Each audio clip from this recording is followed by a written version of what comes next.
Ya, iya, dia orang Sumatera nih. Batak. Nggak kelihatan ya? Sama kita, Mbah. Karena saya membatasi antara acting dan kesurupan gitu. Menarik nih. Ya. Itu buat orang tua kerasa banget nggak sih, Pak? Atau kita sendiri yang GR kayak, enggak, buat orang tua juga biasa aja disuruh-suruh gitu. Oh, minta beliin sama ibu. Iya. Itu lu pelit aja, di duit nggak lu?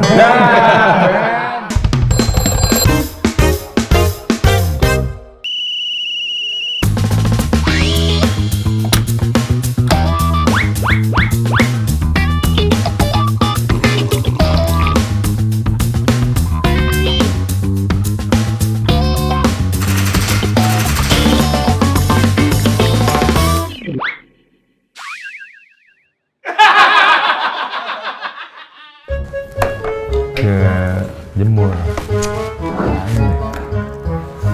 Itu tutup Bu siapa?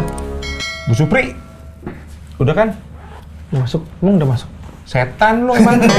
Udah. Tuh deh. Dia nanya. Bu Supri apa? Ini makanan kan lu beli snack yang banyak. Kamu ada tamu. Tuh, tamu siapa sih, Pak? Biasanya juga nggak kayak gini. Tamu mah datang aja. Iya, kalau yang datang kan tuh mau servis. Kalau ini kan Temennya Pak Ari? Iya, nih Pak Ari temen. mau didatengin Bung Tomo.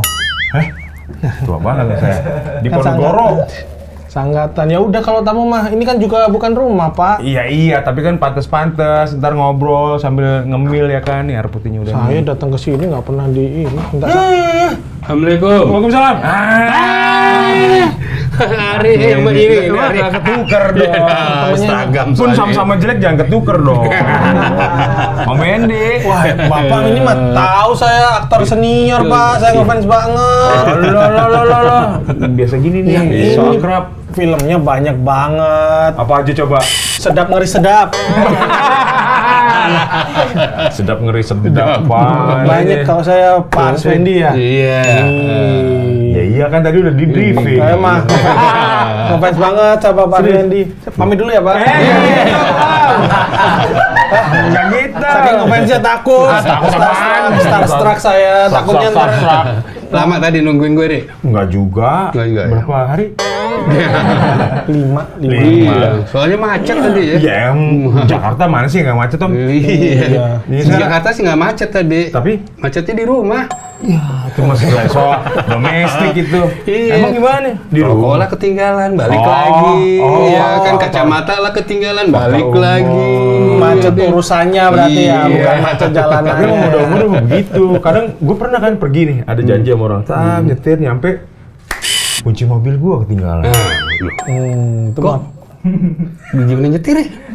Ya nyetir emang biasa kayak nggak pernah lihat orang nyetir. Kan kuncinya ketinggalan. Ya emang nggak boleh. Nggak jalan dong mobilnya. Ya ada mobil jalan. Gimana sih, Om? Sorry ya Ben, ya temen gue Ben. Sorry nih Ben. takut mau ngatain tua takut. dua deh. Gila Ben nih, akhirnya ketemu juga. Iya nih. Dari logatnya lu bisa tebak nggak Om Endi orang mana? Iya. Salah. Belum. Lama dia. Kalau dari logatnya sih Jawa, halus banget soalnya. Iya. Iya kan? Lu ngaco nih. Tepung dari Jawa menurut lu? Karena halus, kan ada. Dari mana Bapak kalau boleh ini? Ya kesini nanya ini dong. Lu Enggak, makanya kan salah. tadi kan Iya. suruh nebak kan katanya temennya Bang Ari. Ya iya dia orang Sumatera nih. Batak. Nggak kelihatan ya? Sama kita, Mbah. Apaan lu tiba-tiba sama kita apaan? Sama seperti sama Pak. iya, dia juga orang sama- Batak yang nggak terlalu kelihatan Batak ya, Pak. Oh, Batak swasta. Batak swasta. Iya. Batak swasta aja. Pejabat saya, Pak. Iya, peranakan? Jawa Jawa Batak. Batak. Nah, kalau Om Endi bukan. Om Endi? Bukan saya. Batak dan Pejaten saya. Pejaten. Peranakan Pejaten daerah Enggak, berarti. ini nanya asal apa rute sih? Nanya asal. Kayaknya pasti kalau Pak Arswendi ini pasti campuran Nah. karena Bataknya lumayan tidak Tidak kentara. Ya, kecuali pas main filmnya ya kan Iya, kalau iya. film itu kan Ya baru cuma tuntutan peran. benar. Tapi lahir besar di Jakarta. ya iya luntur. Jakarta, lu jadinya. gimana sih? Luntur. Saya Gitu dia. di Jogja, Pak. Lain Tadi belum Jogja. terjawab. Tar dulu dari mananya kan? Lu nanya kan? Sumatera Utara sama kan campuran bener. Oh iya, lu, campuran Sumatera Utara sama mie kuning. Kayak bakso. nggak berani saya ngikutin. Aduh, makanya tua. Senior. Enggak deh. Minangkabau dia. Oh, ada darah Minangnya. Ada, ibu saya orang Minang. Ya. Bapak orang, wah berarti itu Betul. gimana? Karena kalau Minang kan ikut turunan ibu, Batak, bapak tuh. Nah, Oh iya kan? Jadi Oh, saya di tengah-tengah. So nggak ngikut siapa-siapa. Seberapa menariknya ketika ngobrolin satu hal, karena kan tadi seperti yang Benny bilang, kalau dari Minang itu kan garis ibu yang kuat, Benar. kalau dari Sumatera Utara garis ayah. Berseterunya seperti apa? Wah, kayaknya nggak ada perseteruan karena sudah tidak terlalu mengikuti itu. Ibu juga sudah modern. Ibu saya tuh aktivis zaman Ganevo. Tahu nggak Ganevo? Tahu itu. Ya. Lama banget Ganevo. Lama ya. Bapak saya juga udah di sini sudah orang modern lah. Dalam tanda petik ke Belanda-Belandaan gitulah. Verdama. Artinya apa? Sebri Sofer. Tapi itu artinya Overdoma, gue sering dengar di film Indonesia dulu. Ekstremis, Overdoma. Nanti cara mendidiknya malah nggak ada Batak-Bataknya, nggak ada Minang-Minangnya berarti ya? Iya, secara nggak langsung ya, ada lah sebetulnya ya kan kebiasaan-kebiasaan mereka juga dulu kan sama orang tua mereka juga kan tetap beberapa kebiasaan mendasar pasti terbawa lah. Ya. Tapi sekarang kan ke saya kan lebih kepada ya zaman modern. Pada waktu itu modern lah ya. Makan harus di meja makan, makan harus tahu jamnya, misalnya kayak gitu. Tertib. Ya. Lu kan makan di umbar ya? Iya dong. Suruh ngikut keluarga orang lain. Cuma sebeng. Ya, namanya keluarga kurang mampu, gimana lagi? Oh iya, tertib. Karena kalau ngelihat, walaupun bapak dari Pak Arswen ini Batak, biasanya kalau bapak-bapak Batak tuh terkenal keras kan. Kayak sama anak laki-laki. Ini nggak cocok banget kalau mukul Pak Arswendi kan, ya kan? Maksudnya? Terlalu halus. Oh, Sosoknya terlalu halus. Makanya dulu pas main film itu yang sama Benedion yang sedap, saya ngeliat emang asli Batak ya gitu, karena nggak terlihat gitu loh. Terus yang membekas dari misalnya pola didik, cara mendidik orang tuanya Om ke Belanda-Belandaan tadi bilangnya, apa sih yang paling utama kalau dari bapak saya adalah laki-laki itu yang utama adalah harus bertanggung jawab. Apapun yang dia lakukan, dia harus bertanggung jawab. Jangan pernah meninggalkan tanggung jawab. Jangan pernah lari dari tanggung jawab. Jadi berhati-hatilah kau kalau melakukan sesuatu, karena ada tanggung jawabnya. Kalau dari ibu sih cukup lembut, dia bilang, jangan ambil yang bukan hak kau. jujur. Ini Beda sama gitu Bang ya. Arif ini, Ya, anaknya dari kecil suruh ikut sirkus, Pak. Itu yang ngantiin ikan pesut kan ini sempat. Kasih makan ikan hidup dong. Oh, tapi berarti Bapak bilang bertanggung jawab. Iya. Tapi ada larangan nggak sih sebelum melakukan, atau dikasih full kebebasan tapi ada konsekuensi, resiko yang kamu harus hadapin. Terus jangan lari dari tanggung jawab. Maksudnya ada larangan nggak sih kalau orang tua zaman dulu kayak apa sih? Ya larang-larangan sih setelah saya agak dewasa sih udah berkurang, nggak ada. Tapi kan waktu masih kecil kan ya adalah etika ya, sopan santun. Kalau ada orang tua ngobrol, jangan tiba-tiba nyelonong nyeletuk ngomong misalnya kan. Ya terus jangan nggak pakai celana kalau ada tamu. Itu nggak gitu juga. Itu ini ada orang tua ngomong tiba-tiba beol, bau gitu. Nggak pakai celana pendidikan manusia itu, Pak. Semua manusia sama kayaknya, Pak, itu, Pak. Tapi kan biasanya ini ada nyebutnya apa ya, kayak pengulangan, duplikasi. Ya. Hal-hal apa yang Om Wendy dapat dari ayah ibu terus diterapin ke anak-anaknya, ada nggak sih yang? Ya beberapa ada, seperti penyebutan misalnya bagaimana menyebut om saya. Kalau zaman dulu kan kalau di Minang itu saya sering lihat menyebutnya Pak Tuo. Pak Tuo. Ya kan gitu. Terus kalau di Batak kan Amang kayak gitu.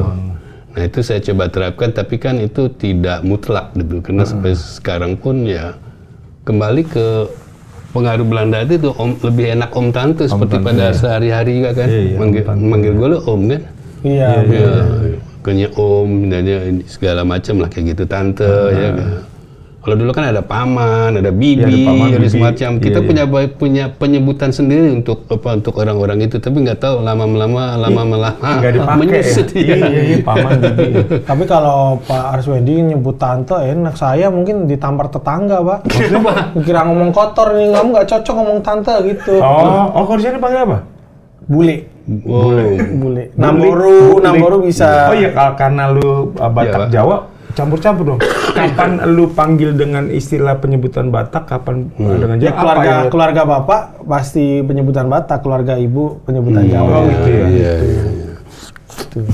Tapi ada darah ini nggak Pak? Ini pertanyaan klasik banget sih sebenarnya. Iya, kayak- Cuman karena Pak Arswendi kan seniman, aktor gitu, kuliahnya juga lurus Seni, juga ya, di IKJ juga.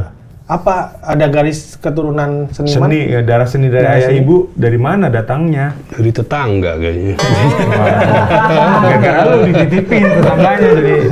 Enggak ada sama sekali. Bapak saya pedagang total ya, pedagang. Ya, terus ya ibu saya ibu rumah tangga, tapi dia juga sempat jadi aktivis ya zaman-zaman Ganevo segala macam gitu kan. Artinya sudah bekerja lah ibu saya. Ini Waktu itu. yang mempengaruhi apa darah seni apa kesenangan keinginan seni itu dari siapa? Tertariknya misalkan kan ayah ibu nggak ada ya ternyata. Kepikiran kuliah di IKJ itu kan bukan yang 1-2 hari, wah pengen kuliah di sana gitu. Dari mana ya? Karena nggak ada kerjaan aja. Waduh, ya jujur banget. Tapi sambil makan nggak apa-apa nih, Am, ya? Sambil makan nggak apa-apa nih, air putih. Iya, saya kan Merokok juga boleh. sekolah tuh dari SD sampai SMA itu nggak pernah dapat di atas standar, minimal 1 senti di bawah standar. Jadi kalau zaman dulu orang bilang lu murid bego, goblok gitu ya. Ya. Atau malas lah, saya malas gitu ngerjain PR, malas segala macam. Tapi saya nggak tahu kenapa, mungkin itu berkat dari Allah ya. Jadi banyak aja teman saya yang membantu gitu. PR dibikinin, kerjaan diiniin. Jadi dimanja sama teman, lebih banyak dimanja sama teman. Ya akibatnya kayak gitu. Terus begitu lulus, ngapain ya lulus gitu? Kayak anak yang nggak punya cita-cita gitu. Ya, nggak punya cita-cita, itulah. Makanya lain kali jangan ada yang nggak punya cita-cita. Harus awal dari ada cita-cita. Kalau nggak kebingungan sendiri ya. Cuman keberuntungan mungkin juga datang saya. Satu kali saya bingung, tapi saya dari dulu senang membaca. Ya, membaca buku. Makanya pelajaran bahasa saya selalu nomor 1, membaca. Dulu kan ada pelajaran khusus tuh, pelajaran membaca. Iya. Ada kan. Gembira membaca dulu kan ada. Ngalamin ya. Jadi baca. Nah itu yang paling saya bisa kayak gitulah. Terus di rumah juga ayah saya kan berlangganan koran dan majalah. Jadi saya sempat setelah lulus kan nganggur 3 tahun itu, nggak ngapa-ngapain ya. Ya kesana kesini lah ya. Saya baca koran, baca ini. Satu kali saya membaca satu harian. Ada iklan itu. Apakah Anda ingin jadi pelawak atau bintang film? Nah, daftarlah ke kursus ini, atau kursus LPKJ. Kursus Seni Peran LPKJ di bawah bimbingan Ibu Tati Malyati. Oh dulu belum IKJ bukan? Belum, masih ya? LPKJ. LPKJ. Yang itu nanti jadi IKJ. IKJ. Pada akhirnya jadi IKJ. Jadi IKJ. Akhirnya saya bilang, iseng-iseng daftar, kayak gitu kan. Daftar, besok mau daftar, malamnya saya diajak teman saya nonton pertunjukan band di teater terbuka, dulu masih di teater terbuka, namanya God Bless. Ya. God Bless. Saya nonton, malam kan ketiduran kan, nggak punya ongkos pulang, akhirnya saya nongkrong di situ, ketiduran di taman situ. Satu kali dipanggil, kelewatlah orang yang berambut putih ikat kepalanya ini, yaitu sekarang almarhum Daduk Jayakusuma. Ya, tidur di sini ngapain gitu. Ya. Saya mau kuliah seni peran gitu kan. Ya bukan di sini, ke sana katanya masuknya. Ini saya ke sana. Pagi-pagi itu dalam keadaan ya bau lah pasti lah ya. Dan bau. Bawa pulang begadang. Kebayang. Ya, saya daftar segala macam. Akhirnya ternyata itu kursus, bukan sekolah kan. Kursus seni peran. Jadi masuk saya lah mendaftar di kursus seni peran. Dan zaman itu saya masuk kursus peran. Angkatan kursus saya itu satu ada yang terkenal, namanya Arafik. Penyanyi dangdut. Iya. Dia belajar peran juga. Belajar seni peran, namanya Arafik. Oh dia gini-gini ada Juga nggak gini-gini juga IKJ ngajarinnya. Siapa tahu. Masa ada spesifik gini-gini. Tapi saya lihat dia begitu bersemangat, dan dia lah salah satu secara nggak langsung membuat saya juga ikut semangat. Nih. Itu kan bodohnya besar. Dia tidur di taman juga malamnya? Nggak semuanya yang aja situ. nyasar. Bukan tes masuknya tidur di taman, nggak semuanya harus tidur. Akhirnya saya mendaftar, masuk kursus. Ya kursus lah saya, kursus IKJ itu. Nah setiap pulang kursus sore itu saya duduk-duduk di Plaza IKJ situ, Plaza situ. Nah di situ saya lihat ada latihan anak teater di lapangan terbuka gitu di Plaza depan teater luas namanya. Latihan drama aduh karya Putu Wijaya, sutradara juga Putu Wijaya. Putu Wijaya kan ngajar di situ. Nah itu main di situlah. Nah angkatannya Didi Petet, gitu katanya Sena Utoyo, almarhum yang baru aja meninggal Rey Saitapi. Itu yang main di situ ya Pak? Iya main tuh. Wah kok teater kok main sandiwara kayak gini gitu kan, agak aneh gitu kan ininya apanya teaternya itu kan. Dia membuat pentas keliling dengan drama adu itu. Dan saya makin tertarik kayak gitu diterima. Akhirnya setelah kursus selesai, saya mendaftar lagi untuk kuliah di UPKJ. Akhirnya kuliah lah di situ. Saya masuk tahun 78, kursus tahun 77, beda setahun langsung masuk. Nggak langsung kemana-mana, di situ aja terus terperangkap di situ. Maaf Pak, sebelumnya. Iya. Mas Pak, racun Pak. Sabar. Ya terus? Tapi sempat ada Apa? itu yang hangat mungkin. Ada ikannya. Oh desanya Sih, ini buat ngeramal. kayak film Markov jatuhnya ya. Ini Pak, tadi ada info juga ada sempat keinginan menjadi pelawak, benar? Atau karena masuk yang tadi itu LPKJ itu? Iya, salah satunya itu. Tapi begitu saya masuk itu saya heran kok pelawak kayak begini, diajarin olah tubuh, diajarin olah vokal, basic teater lah ya. Oh, itu awalnya pengen masuk pelawak, Pak? Iya, karena kan di situ di iklan itu mau jadi pelawak atau menjadi sini. Enggak, pilihan pertamanya apa begitu baca kan? Jadi pelawak dan seni peran kan? Iya, seni peran. Jadi pelawak gitu. Jadi pelawak kan katanya. Kenapa? Apa ngerasa punya Seolah-olah saya melihat waktu itu saya kan pengagumnya Bing Slamet sama Benjamin Schwepp. Itu ngelawak dan mangkat kayaknya gampang juga, kayaknya ngelawak aja lucu-lucu kayak gitu ya. Tapi setelah masuk ke kursus itu saya malah menjadi jurusan yang ke aktor serius kayak gitu loh. Setelah mendapat bimbingan itu ya, bimbingan dasar apa itu seni peran apa ini gitu. Jadi kok jadinya rumit kayak gitu. Dan ngelawaknya sama sekali enggak? Enggak. Tapi dulu berarti biasanya kan kalau pelawak itu nongkrongnya tuh biasanya jadi badutnya, jadi jokernya. Pak Arswandi juga jadi jokernya juga. Tergantung naskah yang dimainkan gitu. Ada apa enggak? Ketika nongkrong Di tongkrongan. Di tongkrongan. Makanya enggak malah. Enggak, berarti sama nekat enggak. banget ya Enggak. sebenarnya ya. Nekat banget. Saya malah kadang-kadang cuma jadi objek nih gitu loh. Jadi objeknya gitu. Dulu kan rambut saya kribo gitu kan. Nah, terus selalu istilah di Betawi itu kan saya ngumpulnya di lingkungan Betawi ya di Salemba Bluntas tuh.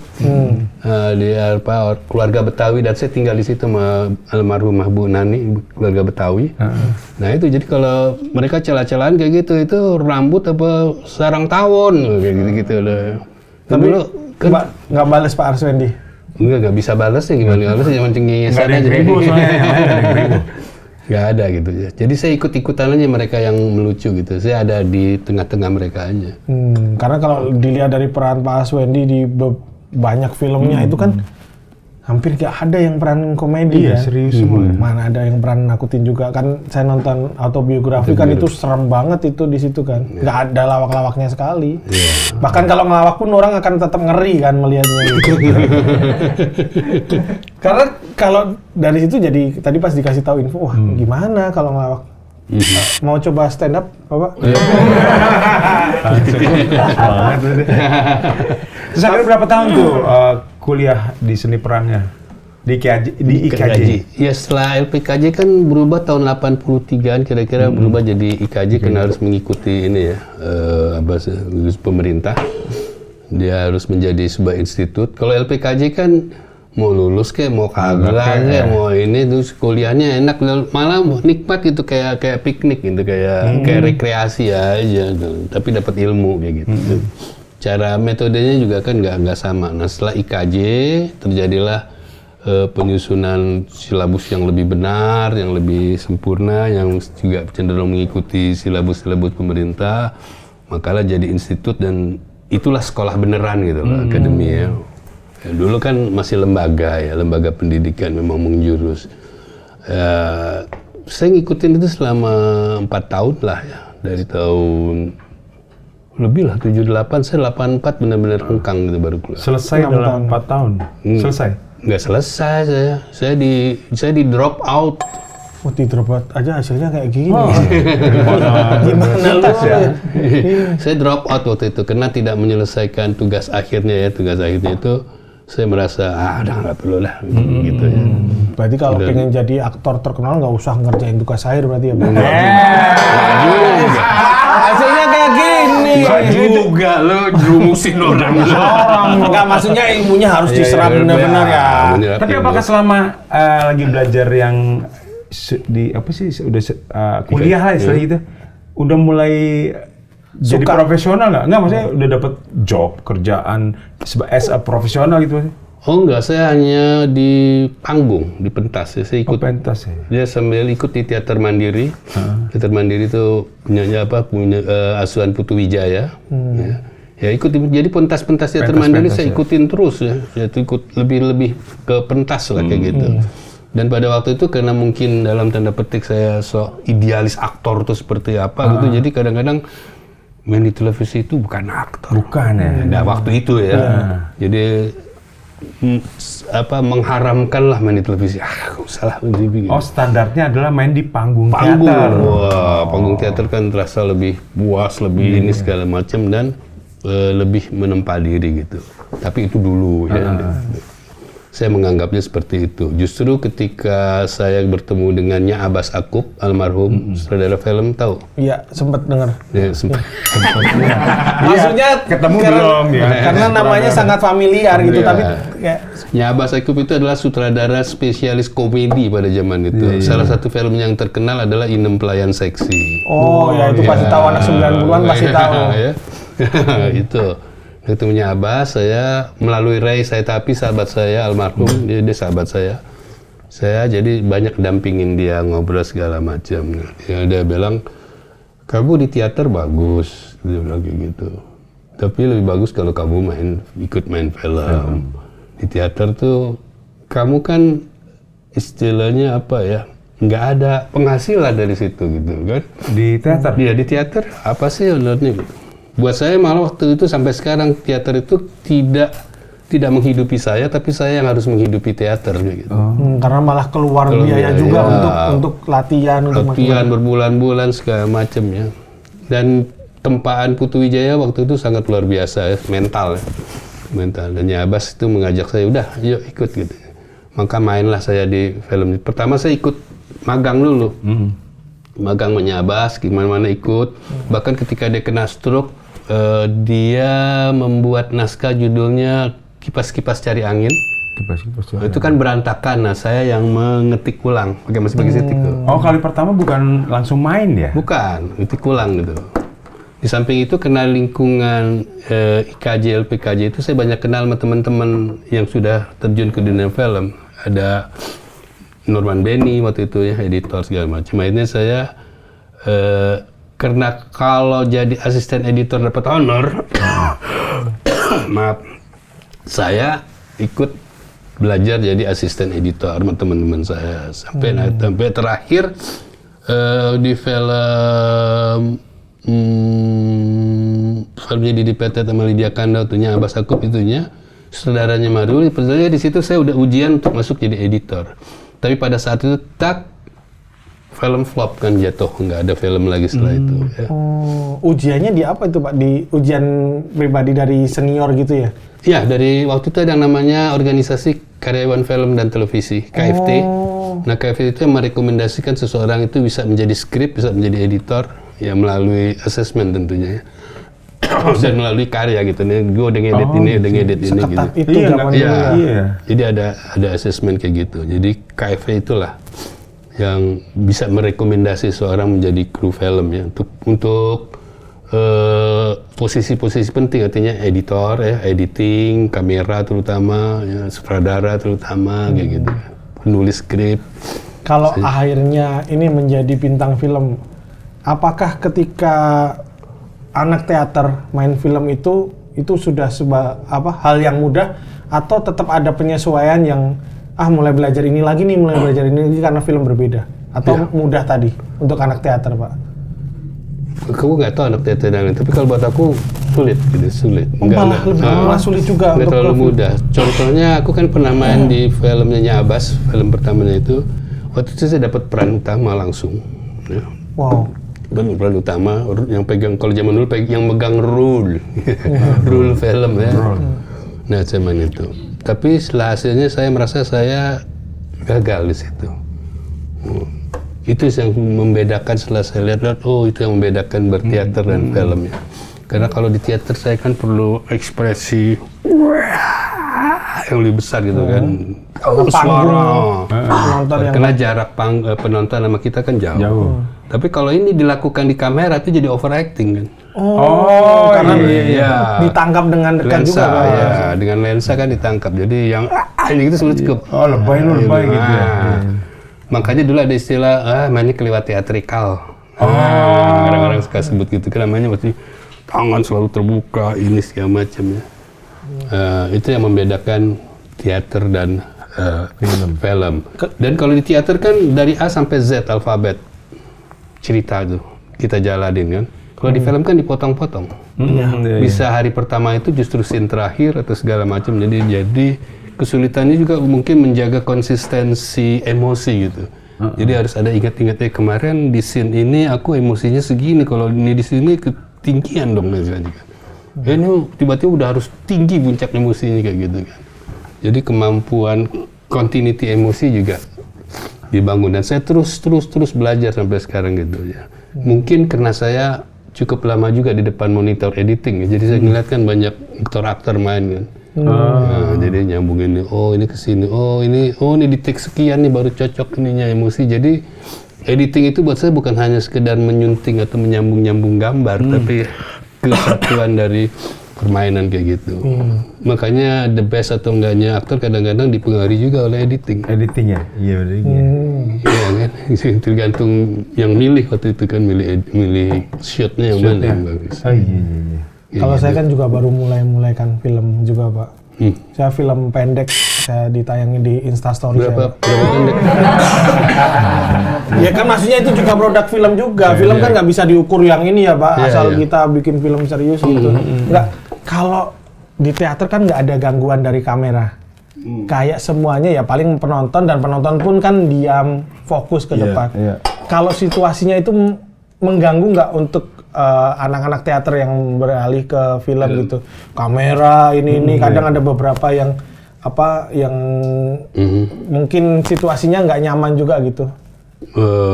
Gue pikir aktor-aktor dari teater cepat menyesuaikan itu ya, nggak terlalu. Mungkin pertamanya iya, karena kalau baru berhadapan dengan lampu, dengan kamera gitu kan, itu apalagi kamera zaman dulu ya, kamera masih seluloid itu. Ya? Atau? Iya, kami ya masih seluloid kan. Yang di perut yang garis-garis. Bukan, itu seluloid, itu seluloid. Itu kan dulu kan gitu, action kameranya berisik kan. Action gagap kita. Pantesan itu yang ada di suara di layar itu dari itu ya dulu. Nah, makanya dulu pakai dubbing. Jadi nggak mungkin take-nya itu direction gitu. Dia harus dubbing dulu ke studio. Iya. Di dubbing. Nah, dubbing itu ada problem lip sync dan sebagainya. Jadi banyak masalahnya gitu. Kalau sekarang udah canggih banget lah. Ya mestinya udah lebih bagus bikin filmnya sekarang. Kalau dulu kan ada persoalan-persoalan seperti itu. Persoalan teknisnya masih banyak gitu kan. Nggak bisa direction, harus dubbing. Pas dubbing, aktor laris, nggak bisa dubbing, pakai dubber yang ngisi suara orang lain. Oh, itu zaman dulu udah lazim itu, Pak? Lazim dulu, zaman gitu udah lazim kayak gitu. Lama-lama ya terbiasa gitu. Skrip juga saya dulu pernah jadi skrip di Nya Abbas, aku film Cintaku di Rumah Susun, saya skrip gitu ya. Kalau sekarang skrip nggak begitu mau ada ulang gaya atau apa kan tinggal kasih lihat monitor sih continuity-nya. Tadi gini. Kalau sekarang ada itunya. Kalau zaman dulu gimana? Kalau zaman dulu pakai naskah. Di dialog ini dia mengangkat pulpen. Dicatat ya? Catat ya. Tapi keuntungannya kita jadi cermat itu, jadi intens itu ngelihat. Nggak berani meleng. Dia Nggak berani meleng dia. Dia nggak berani meleng. Jadi Sekarang semuanya. Kalau Martiniti sih nggak ngasih rekaman Iya, ulang. pakai Nih, iPad lagi. Ini tadi ini ya, ini gitu. Kalau dulu mesti merhatiin juga ya. Iya, mesti tahu gitu, perhatiin. Di take 1 begini misalnya ada. Di action yang kayak gini misalnya di dialog jangan macam-macam kau misalnya. Dia marahnya nunjuk misalnya atau dia marahnya mengepal, itu kan mesti dicatat. Itu makanya karena saya sering dengar cerita industri film zaman dulu, sutradaranya lebih keras gitu, itu benar berarti ya Pak? Iya benar. Karena ya memang harus semuanya harus cermat, nggak bisa main-main ya. Dan filmnya mahal. Satu can itu cuma 3-4 menit. Jadi kalau ulang-ulang yang mau bayarin filmnya siapa gitu. Kalau dulu sutradara kan dijatahin produsernya 80 can ya, sekian can ya untuk sekian film gitu. Jadi ada jatah can-nya gitu. Nah itu sutradara biasanya kebut-kebut kayak gitu. Mesti efisiensi. Makanya kadang-kadang marah-marah, kalau salah lagi besok bawa film sendiri loh ya. Waduh, bahasanya begitu ya. Ada yang Akhirnya bener lagi bawa sendiri. Boleh salah 10 kali nih. Banget dah.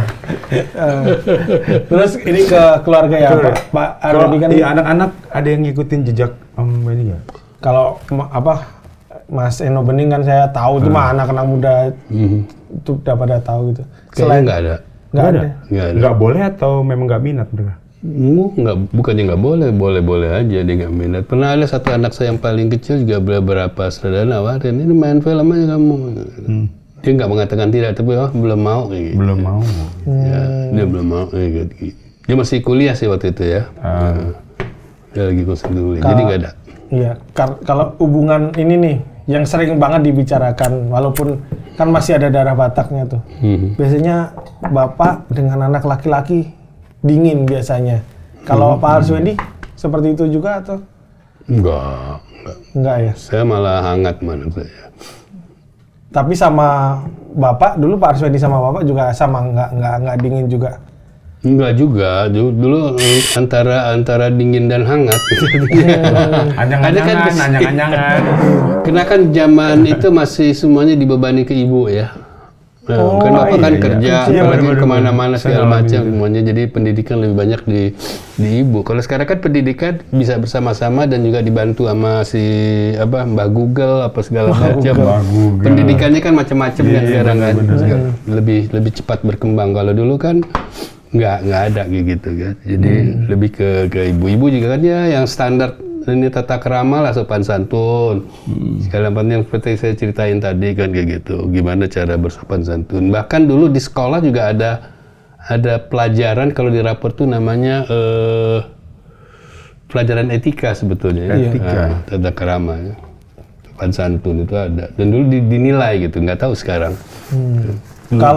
Kalau sering dengar kan alasan bapak kenapa lumayan dingin atau lumayan keras sama anak laki-laki tuh biar dia sudah dapat itu dari ibunya, bapaknya biar bikin kuat anaknya gitu. Kalau menurut bapak berarti itu nggak terlalu pengaruh ya sebenarnya? Enggak.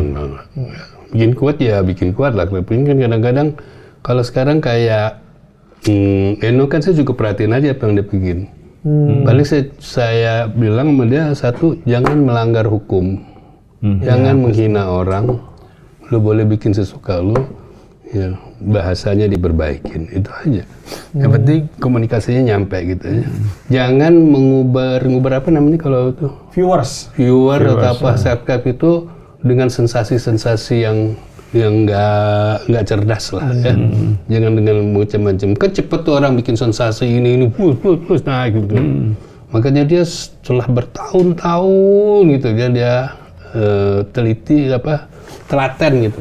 Dia nggak melakukan pelanggaran apa yang saya ngomong, dan menurut saya udah berhasil. Sekarang kan sudah sekian intinya viewernya udah berapa gitu, udah hampir 1 juta kalau nggak salah ya. Tapi itu kan bukan waktu yang pendek gitu. Prosesnya Pak. Prosesnya kan yang pendek. Nah kalau tadi Om Wendy bilang hubungan Om Wendy ke ayahnya nggak dingin kalau menurut istilahnya si Karena Ben ya. sibuk bekerja. Ya. Nggak dingin juga maksudnya. Ini pertanyaan mungkin semua bapak-bapak ya, termasuk saya. Ketika saya punya pengalaman yang nggak cukup ideal lah menurut saya. Callingan. Iya, Tar dulu. Dari tadi Pak, dari tadi. Om Edi tahu kan kalau lagi datang tuh rame-rame kan callingan tuh, ya Allah. Pak Kinoy, Pak. Kida ya. Jadi nggak, jadi gini, saya punya pengalaman pribadi ke ayah saya tuh yang dingin gitu kan. Bahkan di yang satu penyesalan terbesar saya, di akhir hidupnya dia tuh kami nggak dekat gitu. Nah demi saya dapat pengalaman itu, saya kan jadi bukan gagap ya, istilahnya nggak punya panduan, nggak punya role model untuk ke anak saya. Kalau menurut Om Wendy, karena tadi asik banget ya ke anaknya, kayak rules yang dikasih, lu bebas, asal jangan melanggar hukum, asal jangan menjelekan orang lain, menghina, ngerugiin orang lain. Tapi kan ada lagi hal-hal yang saya tuh kayak nggak dapat gitu, karena saya saya akan nyalain diri saya menjauh dari ayah saya gitu kan. Ini apa sih yang harus saya lakukan, atau orang teman-teman lain yang nggak dapat itu dari ayahnya ketika dia harus besarin anaknya. Laki-laki lagi. Saya nggak mau sedingin itu. Kalau Om Edi punya tips nggak, atau harus gini harus digini. Ini saya mesti gimana gitu? Ya, satu, kita mesti periksa juga pengetahuan orang tua kita pada zamannya ya. Oke. Artinya kan kalau saya sekarang kan meskipun tidak canggih, tapi kan saya punya pengetahuan bahwa zaman sekarang itu seperti ini, teknologinya akan begini, pergaulannya seperti ini. Ya, jadi dengan begitu saya bisa menyimpulkan untuk melihat perjalanan anak-anak saya itu adalah harus dengan cara melihat di sosial media kayak gitu. Saya untuk mengenali anak perempuan saya yang paling bungsu misalnya, saya coba dengar musik-musik yang dia sering dengar. Misalnya pemusik-pemusiknya apa ya. Terus kira-kira apa sih yang dia gandrungin gitu. Nah, setelah itu kita kan pelajarin dari situ. Kalau zaman dulu, zaman saya masih gitu kan. Musik rock saya putar waktu itu, zaman itu masih zaman Deep Purple, Rolling Stones segala macam, saya putar itu, bapak saya bilang, itu musik apaan sih? Nah, masih kayak gitu kan, karena dia nggak ngikutin. Artinya musik tuh kayak gini, makanya dia puterin lah Pat Boone, Andy Williams. Dia suara itu selalu yang suara yang vokal gitu. Klasik banget. Nah, zaman-zaman muncul rock itu kan suaranya kan cempreng keras segala macam. Ya, musik keras kayak gitu. Nah, jadi semacam wajib orang tua juga mengetahui kondisi zaman sekarang ini. Memahamilah, coba-coba memahaminya. Mungkin kita nggak suka ya. Mungkin aku juga nggak suka gitu. Iya bener, saya kalau dengar musik anak saya itu yang perempuan kayak lagu apaan sih? Cuma emang harus cari tahu lah ya. Termasuk kuliner, makanan misalnya. Iya bener. Makanan. Kan? Banyak bedanya atau gimana Pak? Banyak bedanya. Ya. Saya mau mesen kue rangi aja susah kan misalnya. Oh iya, rangi Ben. Makanan menurut Pak Arswedi yang zaman sekarang kan pasti ngikutin makanan anak. Yang paling aneh menurut Pak Arswedi apa? Yang ini makanan ya gitu. Iya. Jadi seblak aneh nggak Pak? Buat gua aneh gini. Ini kerupuk kan ya, kerupuk mentah nih diapain ya gitu. Iya, kayak sekarang seblak apa-apa tuh saya nggak pernah coba gitu. Dari namanya aja saya udah nggak suka gitu. Kalau saya masih, misalnya anak saya nih, Rama gitu, manggil saya Rama, cobain nih seblak, cobain nih apa sih, bakso aci atau apa gitu. Gue maksain untuk sekedar tahu aja gini. Oh iya, suka nggak? Enggak. Cuma biasanya buat jadi bahan obrolan Om Konser. Kok kamu suka sih gitu? Karena dia kan pengen deket aja sama anak. Iya, paling saya tanya dari apa sih seblak, dari ini. Oh ya, ujung-ujungnya yang pernah saya rasain juga, cuman diputar-putar dan modifikasi. Kalau dulu kan seblak itu kan singkatan ya? Atau cireng apa? Ya, aci digoreng. Kok seblak gua nggak tahu. Seblak apa sih? Aci seneng belak-belakan. Aduh. Makanan orang Batak banget itu. Belak-belakan. Kalau dulu kan ada misronya. Ya, amis di jero. Misro, comro, oncom di jero. Kan kayak gitu-gitu. Kalau yang pernah Bapak coba, misalnya kayak anaknya nih harus makan ini Pak, yang pernah dicoba terus Bapak, iya ini makanan nih, kok rasanya kayak gini, apa yang paling aneh betul? apa ya, ada makanan Korea itu yang saya Sama. Pak Arswendi makan makanan Korea. Iya, anak sekarang anak makanan Kasih Korea. keju nggak Pak? Dikasih keju? Iya, gitu? kasih keju atau apa-apa gitu kan segala macam. Untung itu udah makanan pelanggaran buat saya. Jadi istri saya nggak kasih, nggak, jangan. Oh, nggak boleh buat ini ada Iya. pantangan. Tapi cobain. Oh ya oke, gini rasanya segala macam. Makanan- Dan sekarang kan juga makanan kan aneh-aneh. Makanya saya kalau ke mall nggak ajak anak saya bingung mesennya nih. Oh iya, banyak ya. Pesennya bingung, tapi rasanya pernah cobain tapi lupa namanya apa gitu. Kayak makanan Vietnam itu ada yang vegetarian tuh enak banget. Oh, Tapi AK-47. Itu bukan makanan, itu lebih ke minuman. Oh, minuman, iya. Yang ini ya kayak lumpia tapi bening mungkin ya. Kan ada nggak ada lumpia. Pokoknya udah susah, jangan ngomongin makanan. berarti kalau lagi zaman berarti kalau sama keluarga berarti yang menentukan mau makan di mana anak-anak berarti ya, Pak. Bisa jalan bareng nih ke Iya. mall gitu. Begitu jalan bareng mau makan, misalnya saya ngajak gitu, ayah mau makan apa? Bingung saya dong. Oh iya.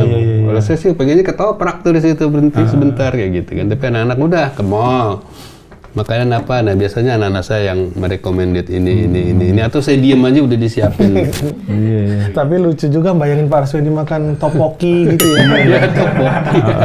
Pakai sedotan lagi kuahnya. Kayak sungsung. Ya beberapa makanan sekarang saya coba makan dan saya nyaman juga makan, tapi suka lupa namanya. Harus sama anak tadi ya, Pak. Nah ini Pak Arswendi kan lagi sudah selesai ya proses syutingnya. Proses syuting apa? Produksi apa terakhir? Film Dasim ya, Pak? Dasim. Sudah selesai? Dasim. Dasim itu kepala SIM. Dasim. Saya sih kemarin sempat udah seliweran di Instagram bahwa ini katanya nih jin yang paling paling mengganggu, paling kejam karena yang diganggu keluarga ya kalau nggak salah kalau nggak salah ya, Pak. Ya. Bisa dijelaskan? Kalau buat saya ini jin yang paling cerdas. Ya. Karena kalau saya lupa waktu itu dikasih tahu ada 5 jin yang suka mengganggu manusia. Salah satunya Dasim. Dia mengganggu hubungan antar manusia. Kalau nggak salah dulu pernah juga saya main di jin yang namanya Kanzab. Itu mengganggu ibadah manusia. Misalnya kamu kalau lagi sholat tiba-tiba berasa ada yang colek, gitu. Lagi mau dia dimasukin pikiran, inget kompor belum ini, padahal nggak. Katanya konon itu jin Kanzab dan beberapa lagi. Tapi kalau kembali ke Dasim ini yang mengganggu hubungan antara suami istri terutamanya kayak gitu, yang membuat perpecahan suami istri. Ya, itu si Dasim ini akan terus mengganggu. Kalau sampai bercerai dia berarti berhasil dapat medali dia. Dari Raja Jin. Tapi jin yang paling ganggu tuh jin sempit pas mau pergi. Kan nggak enak tuh ya. Oh, cara jin sempit. Maaf Om. Malu harusnya nih. Iya malu lah. Ini latar setnya apa, nyeritain keluarga seperti apa sih? Iya, sinopsisnya atau sinopsis, premisnya. Kurang lebih ya. Saya lupa. Ini sinopsis tentang 2 keluarga muda. 2 keluarga muda Yang baru menikah. Di satu sisi dia punya karir yang lebih menanjak si suami, sehingga dia tidak bisa menemani si istri. Akhirnya bagaimana mereka memutuskan untuk tinggal di rumah ibu si suami, di rumahnya. Yang Biar ada temannya. Dia temannya yang memainkan Meriam Bellina. Pindahlah dia mereka ke sana. Nah, Meriam Bellina ini punya pembantu setia namanya saya lupa. Tapi yang mainin Yati Suraman nih. Yang mainkan itu dua-duanya bermain dengan bagus sekali buat saya. Dia pindah ke situ. Nah, disitulah dia mulai diganggu. Waktu itu dia sedang hamil muda. Nah, sedang hamil muda. Terjadilah percecokan antara ketidaknyamanan dia dengan mertua, biasalah ya. Standar lah. Bantu perempuan sama ibu mertua ya. Padahal ibu mertuanya baik-baik aja, tapi ya dia kagok. Tahu kagok? Tahu. Bahasa Betawi kagok. Kaget. Bukan. Nyebutnya apa sih kalau kagok? Kaget yang oke. Kagok tuh gugup atau? Ya, Kikuk. Kikuk ya, Kikuk. kayak jam-jam gitu. Kikuk. Lawas banget itu Oh, jam. Udah maaf nih. Terus ya seperti itu kira-kira cerita seperti itu sampai dia pada puncaknya akan bercerai. Ya waktu itu masuklah gangguan-gangguan itu ya. melalui orang-orang lain, melalui tokoh-tokoh. Ada tokoh yang dimainkan Morgan tuh saya lupa namanya, tapi dia tokoh yang sangat baik untuk mendelivery barang-barang kebutuhan si tokoh. perempuan. Saya nangkepnya tokoh. Tokoh. Peran. tokoh. Emang kerjaannya mendelivery Ya, barang. barang kayak gitu segala macam. Ya terjadilah kecemburuan. Sementara si suami di kantor juga kerja sampai malam, ditemenin sama perempuan sekretaris biasalah. itu Terjadi dia. juga kecemburuan. Terjadi ya kira-kira kayak begitulah.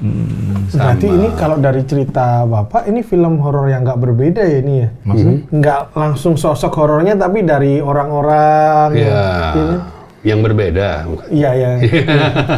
Jadi belum ada itunya gitu. Jadi ketegangan itu ya ada sedikit lah. Dia tiba-tiba ada darah jatuh, segala macam kayak gitulah ya. Gangguan-gangguan seperti itu sampai terjadi blue darah sih. Pendarahan ya. Jadi pendarahan, bawa ke dokter segala macam. Nah, ya peristiwanya macam-macam nih terjadi konflik di situ. Saya dapat info juga ini diadaptasi dari kisah nyata, benar Pak? Konon katanya dari kisah nyata pernah terjadi peristiwa ini. Sutradaranya kalau nggak salah Mbak Ginanti Rona ya. Betul. Kalau menurut Bapak, ini kan juga syarat juga nih sudut pandang perempuan juga kan, karena tentang perempuan hamil dengan ibu mertuanya. Ada pengaruhnya nggak? Ada positifnya nggak? Kalau sutradaranya adalah seorang perempuan juga gitu. Ada keuntungannya. Sebetulnya saya nggak terlalu membedakan ya, nggak terlalu genderis gitu, perempuan laki itu sama aja sudut pandangnya, tergantung pengetahuan dia dan kepekaan dia misalnya dengan cerita ini. Dan Ginanti cukup baik ya melakonkan ini ya. Meskipun banyak kesulitannya dalam syuting, tapi memang dari situ saya juga belajar bahwa sutradara-sutradara yang baik itu harus didukung oleh kreator-kreator lain yang baik juga gitu loh ya. Pendukungnya gitu. Pendukung di lapangannya itu mesti kuat juga kayak gitu ya. Benar. Ya, dan filmnya itu terakhirnya saya sempat di ini kan teasernya di launching itu menurut saya luar biasa. Ini film yang cukup layak ditonton lah, terutama untuk suami istri. Hal apa yang paling menarik yang harus, lu mesti nonton kan di sini ada sesuatunya nih. Apa kalau menurut Om Wendy sebagai pemain? Ya satu itu adalah godaan ya, bahwa sesuatu itu apa yang terjadi itu belum tentu itu yang benar kayak gitu loh. Jangan seuzon dulu, tiba-tiba lo cemburu, tiba-tiba ada foto di kantong suaminya udah seuzon kayak gitu kan. Ini foto nggak tahu, ini suaminya detektif lagi nyari orang ini kan gitu. Iya. Ya maksudnya harus diperiksa dulu. Samalah dengan konten-konten sekarang itu kan. Banyak hoax, banyak ini segala macamnya. Kita periksain itu semuanya, tapi kan kita harus tahu ini benar atau enggak. Pastikan dulu kebenarannya. Iya, ini make sense apa enggak kayak begini, masa sih kayak gini gitu. Jadi jangan, supaya kita juga nggak mudah terprovokasi gitu ya. Karena menghadapi media sosial ini saya aja ampun ya Allah, katanya macam-macam ya, terornya kiri kanan, belum ada yang namanya istilah apa buzzer ya. Buzzer ya, itu tukang ngebumbuin ya. Macam-macam kayak gitu ya. Biasanya itu terpengaruh kalau memang pada dasarnya kamu udah nggak suka sama tuh orang. Langsung terpicu. Iya. Itu langsung memicu. Aduh, gue udah gedek sama si Ari, dapat lagi kan. Si Ari selingkuh, merasa emang kita gitu tambahin ya, lagi kan. Emang kehidupan nyata juga seperti itu juga. Iya. Siapa? Ari teman saya ada. Teman saya bukan. Om Wendy jadi apa di sana sih? Jadi ustadz biasalah. Saya kan orang-orang baik. Berapa kali ya Ustadz. Belum, kayaknya kalau saya sih kayaknya jarang melihat Pak Wendy, apa belum pernah ya menjadi ustadz di ini? Ya sehari-hari belum pernah jadi ustadz, belum jadi ustadz. Belum. Sih. Iya karena sibuk main film. Film. Tapi lumayan jarang kayaknya ya. Ya lebih jarang ya. jadi ustadz. Jadi jenderal pernah. Tapi saya bersyukur ya, begitu jadi ustadz saya kan banyak harus menggauli ayat-ayat ya. Waduh, kata Iya kan? Iya, ini saya begini, memahami ayat-ayat, Iya, menyelami, mungkin lebih tepatnya menyelami. Ya, di samping juga kan harus juga menghafal ayat-ayat yang belum saya hafal, jadi mengulangin lagi. Dan terus-menerus saya harus tahu betul nih ayat ini buat apa misalnya.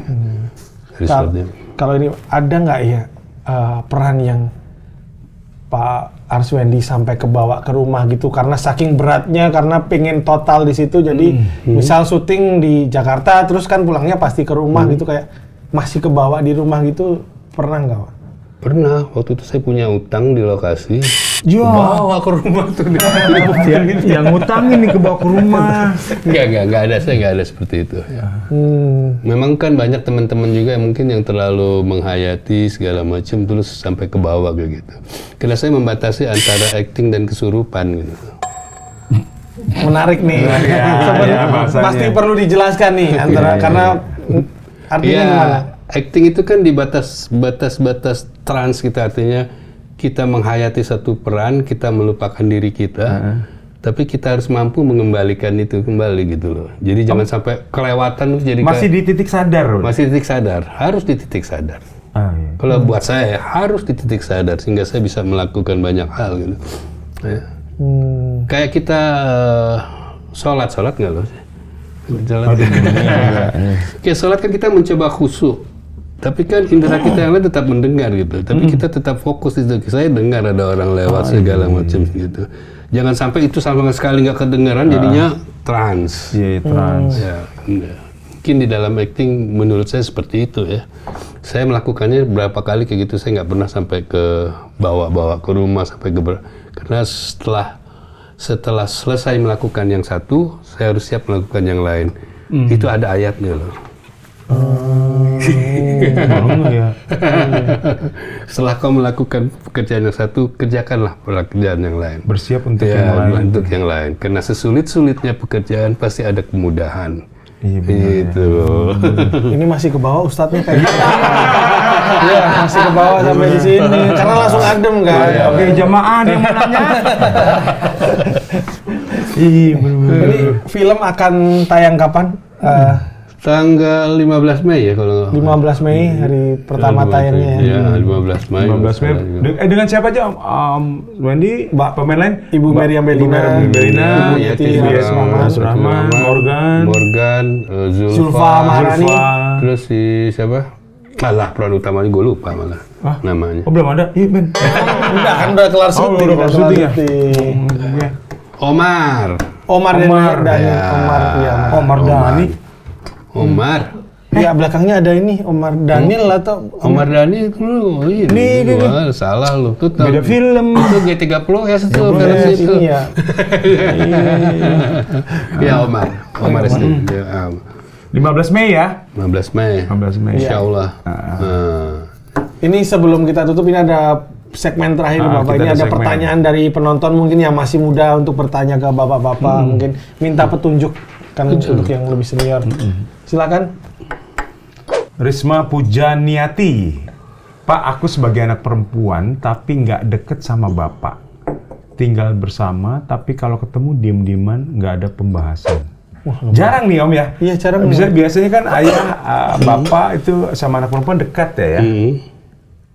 Ya kita mesti tahu latar belakangnya nih kenapa sampai terjadi kayak gitu begini ya. Kok diem-dieman gitu ya. Diem-dieman tuh artinya inilah pendidikan rumah tangga itu juga harus ada yang namanya terbuka. Artinya dalam tanda petik ada yang disembunyikan dan ada yang tidak ingin diketahui oleh anak, sebaliknya anak tidak ingin diketahui oleh bapak.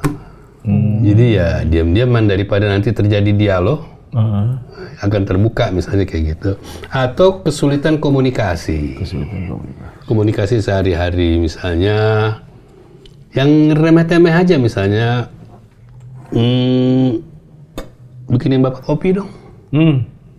Ya, saya bisa bikin kopi. Saya sama anak saya juga begitu.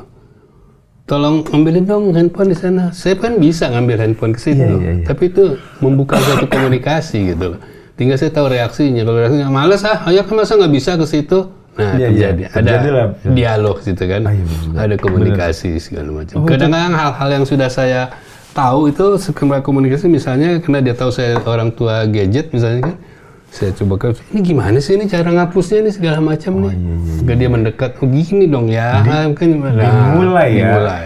Jadi berarti buat si Risma ini demi dia udah nyadarin bahwa dia sama bapaknya nggak ideal, dia yang harus mulai. Boleh nggak sih? Boleh. Anak yang mulai. Boleh. Ya? Anak yang mulai. Tuh Risma aja yang mulai. Anak yang mulai. Tanya bapaknya, ya minimal. Tanya hal-hal yang menyenangkan misalnya Pak. Iya benar-benar. Ayah kenapa sih jalannya miring-miring gitu? Iya. Misalnya. Ayah kan kepiting.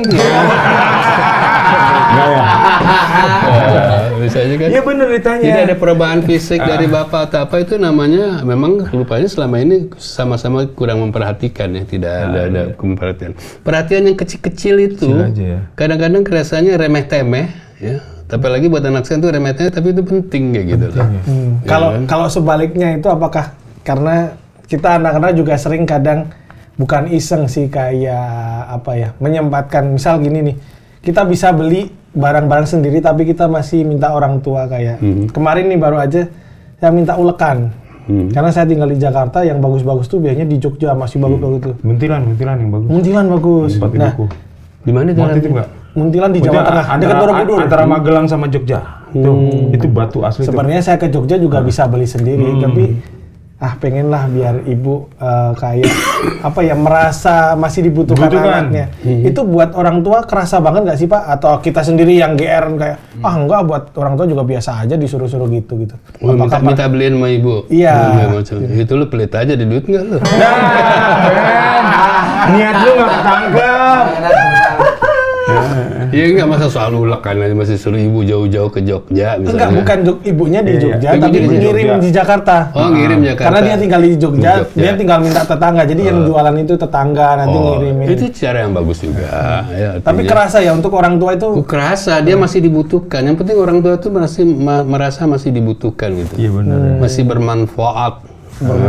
Masih bermanfaat Iya sih, gitu kadang kan. sering dengar saya orang-orang yang udah lebih sepuh, salah satu yang menakutkan buat mereka adalah ketika ngeliat anaknya mandiri, terus dia kayak, berarti mereka udah nggak butuh aku lagi nih.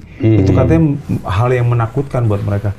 Nah buat ngejaganya gimana sih Om? Misalnya nih kan anak kadang ya sibuk sendiri, ada kegiatannya sendiri, untuk waktu mereka udah sibuk banget. Kalau Om Wendy untuk ngejaga tetap ada apa sih, kontak, ngobrol, yang dilakukan apa sih? Ya, Jalan bareng atau kan gitu? Ya itu kita harus punya waktu, yang kedua punya komunikasi yang baik dari awal. Misalnya kayak salah satu anak saya mau wisuda, harapan orang tua kan semuanya kumpul, misalnya kita sama-sama wisuda. Tapi kan kita tidak, ini satu thing, sering orang tua itu melakukan kalimat itu dengan kata perintah. Sebetulnya itu nggak bagus.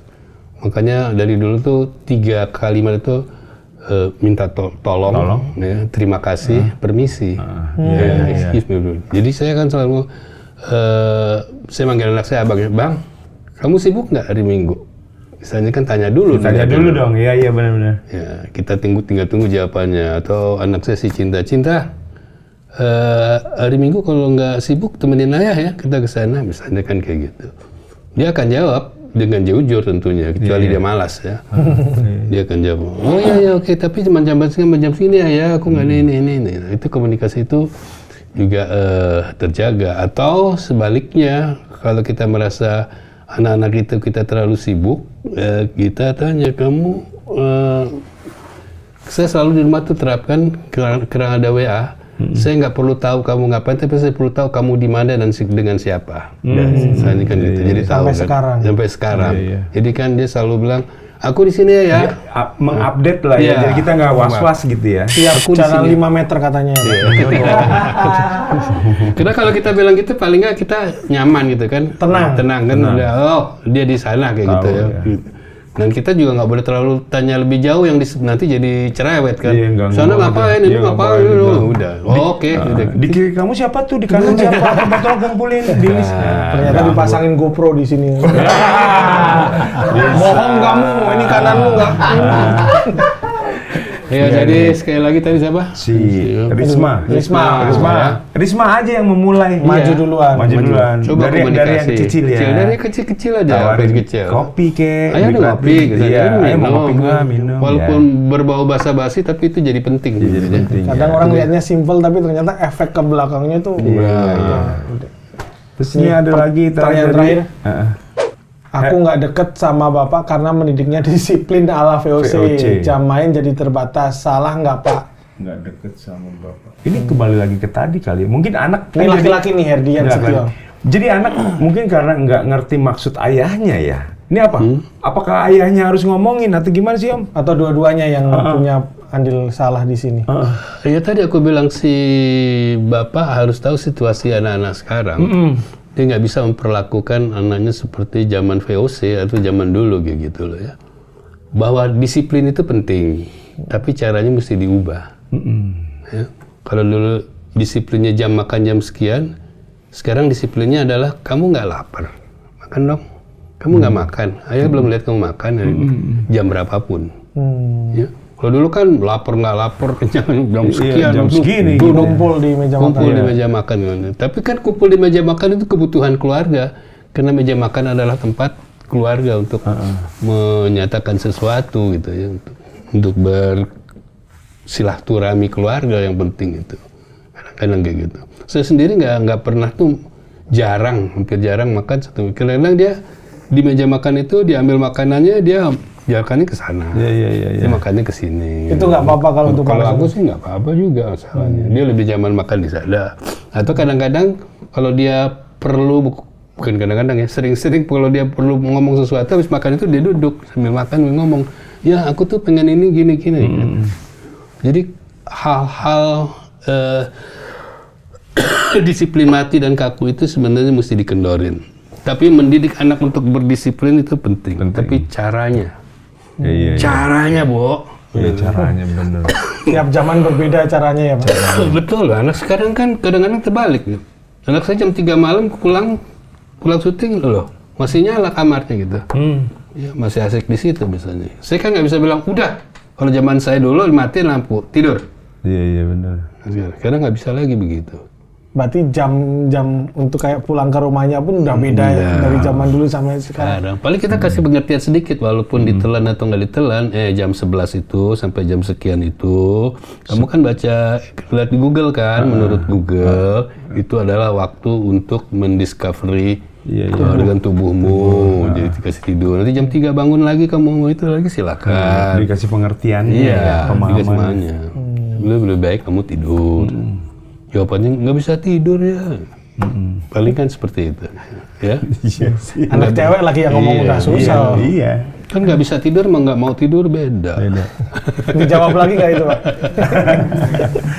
Ya gitu dah. Udah, ada pertanyaan lagi. Udah. Jadi Om Edi, thank you banget udah ngobrol. Sama. Jadi buat teman-teman, jangan lupa nanti nonton film Dasim ya. Mulai tayang tanggal 15 Mei 2025 ya. Nonton Dasim di bioskop kesayangan kalian, karena kalau penonton nanti nyampe 5 juta, Pak Arswedi akan makan topoki ya, Pak. Topoki. Terima kasih kaosnya nih. Iya. Saya XL. Lu apa? XXL sih. Oh iya. Oke. Oh nggak ada ini Dasim ya. Pak Arwa sih denger tuh. Ya. Kamu mau kaos apa mau casting? Casting deh. Udah lama nih Pak, Star Vision Pak. Udah lama. Jadi ya 15 Mei Dasim di bioskop ya, tonton. Sekali lagi Om Edi, thank you banget. Sama-sama. Terima kasih juga yang udah nonton. Kita ketemu lagi di minggu depan. Terima kasih. Terima kasih Bapak.